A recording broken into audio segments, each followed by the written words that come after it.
రోజు నిజంగా ఆరోగ్యశ్రీ పరిస్థితి చూస్తే జనవరి నుంచి మామూలుగా జనవరిలో ఏదైనా హాస్పిటల్స్ బిల్స్ వస్తే ఫిబ్రవరిలో ఆరోగ్యశ్రీ ట్రస్ట్ ప్రాసెస్ చేసి మార్చిలో బిల్స్ ఇస్తారు. మార్చి 16న కోడ్ వచ్చింది. ఇక అంతే. జనవరి నుంచి ఇప్పటిదాకా 2000 కోట్లు పైచిరుకు దాటాయి ఆరోగ్యశ్రీ నెట్వర్క్ బిల్ హాస్పిటల్స్ బిల్లులు. ఇంతవరకు ఇచ్చిన పాపాన పోల. ఆరోగ్య ఆసరా అటకెక్కిచ్చేశారు. 104, 108 మన ఎంప్లాయీస్కి సంబంధించి మొన్న అడుగుతూ ఉంటే సార్ ఈ ప్రభుత్వం వచ్చిన తర్వాత మాకు జీతాలు లేదు సార్ అని చెప్తా ఉన్నారు.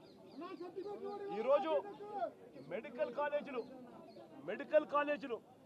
17 కొత్త మెడికల్ కాలేజీలు వైఎస్ఆర్సీపీ ప్రభుత్వం కట్టడం మొదలుపెట్టి అందులో 5 అప్పటికే పూర్తి చేసేసి ఆ 5 కాలేజీల్లో సీట్లు కూడా తెచ్చుకొని మిగిలిన ఇంకొక 5 కాలేజీలకు కూడా